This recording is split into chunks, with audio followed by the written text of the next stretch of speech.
A cena que acabamos de ouvir é de uma simplicidade, de uma delicadeza e de um significado muito profundo. Já estamos na semana da Páscoa, a semana em que Jesus vai ser entregue. Isso no dia já seguinte ao domingo de Ramos.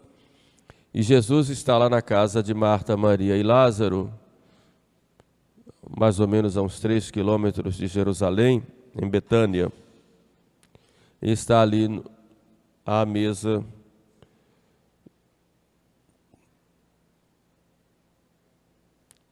participando de uma ceia, digamos, de um jantar.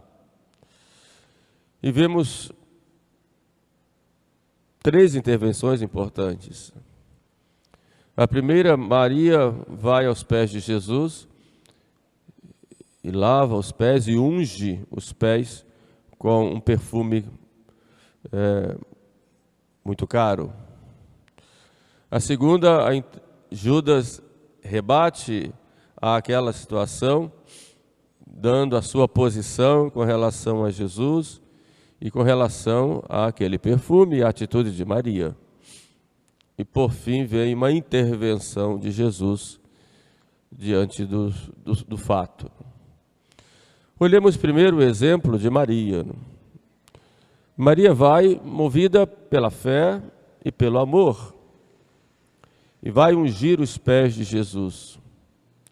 A atitude semelhante Jesus vai fazer aos apóstolos na última ceia, na quinta-feira seguinte, quando ele tirará o seu manto e irá se abaixar diante dos apóstolos para lavar-lhes os pés. É uma atitude de profunda humildade e de profundo serviço. Aquele serviço de Maria é o serviço que Jesus faz com todos nós.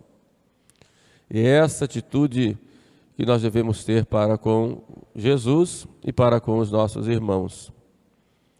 Mas como eu disse, Maria vai ali movida pela fé.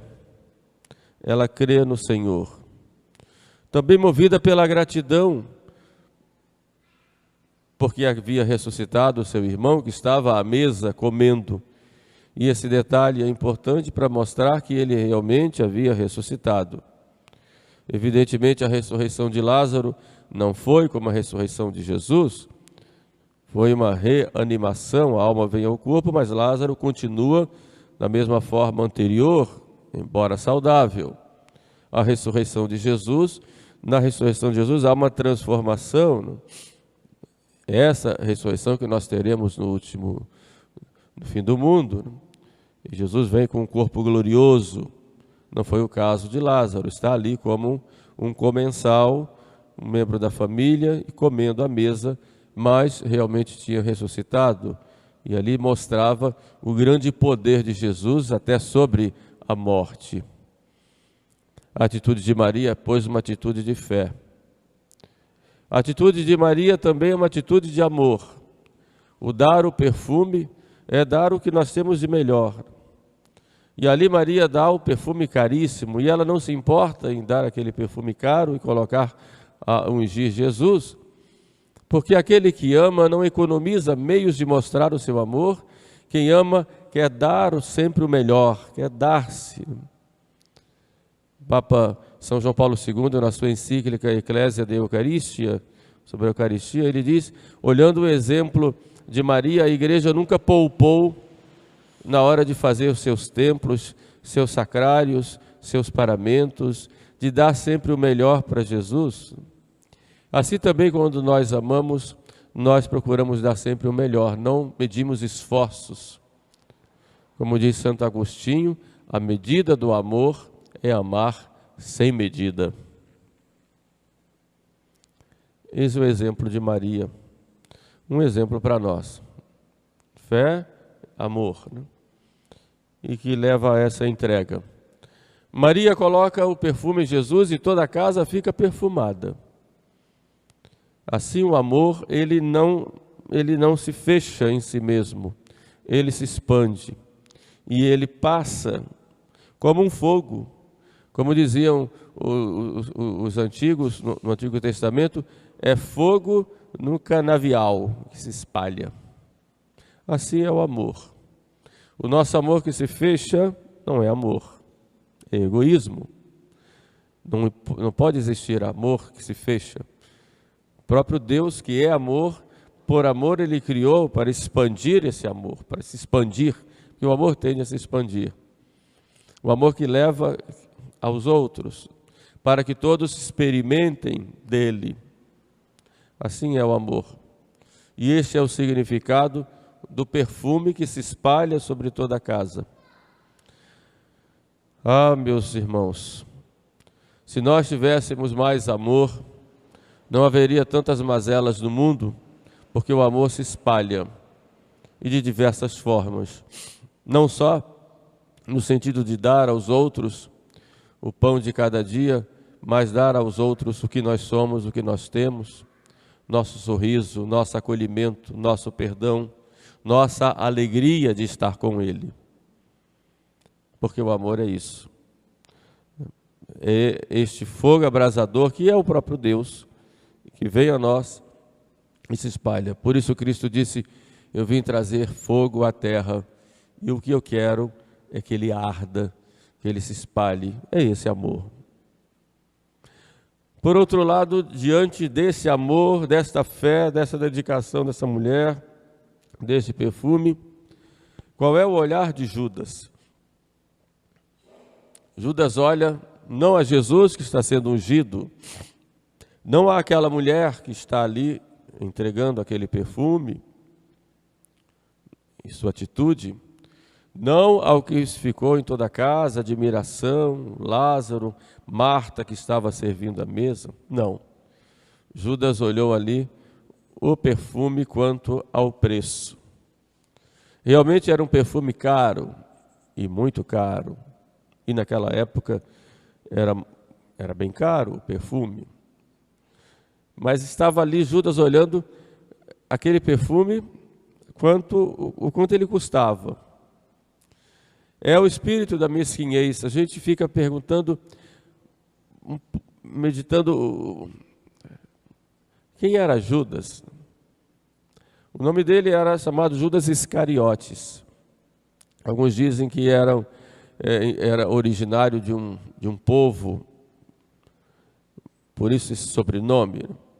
Outros dizem que Judas Iscariotes era uma deturpação do nome Sicar ou Sica, ou seja, aquele era um grupo que havia em Israel dos sicários que queriam uma revolução através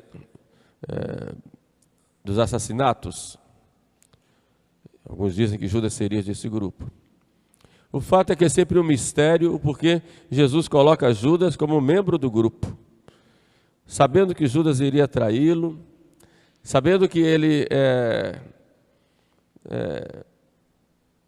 amor, mas que Judas estava interessado ali no dinheiro, e confia a Judas não só de ser um dos 12, porque havia outros, e Jesus chama Judas, não só por ser um dos 12, para ser um dos 12, mas confia a Judas a bolsa. Ele era o tesoureiro do grupo. Realmente se pergunta por que Jesus fez isso. É um mistério da eleição que Jesus faz de cada um para os diversos ofícios, inclusive na igreja. É o mistério do amor, mas é o mistério também da resposta humana. Quantas vezes nós somos chamados por Deus e não somos fiéis, e muitas vezes agimos de modo contrário àquilo para o qual fomos chamados. Mas é o mistério, como disse, do amor de Deus que escolhe, e da liberdade humana e da maldade humana. Usamos sempre a palavra mysterium iniquitatis, é o mistério da iniquidade. O fato é que Judas está ali mais preocupado com o gasto daquela mulher. E diz, por que não se vendeu esse perfume e pegou o dinheiro e deu aos pobres? Por quê? Na verdade, comenta São João, que estava lá também à mesa, Judas dizia isso não porque amasse os pobres, mas porque ele tinha bolsa e era ladrão. Perdão, era ladrão.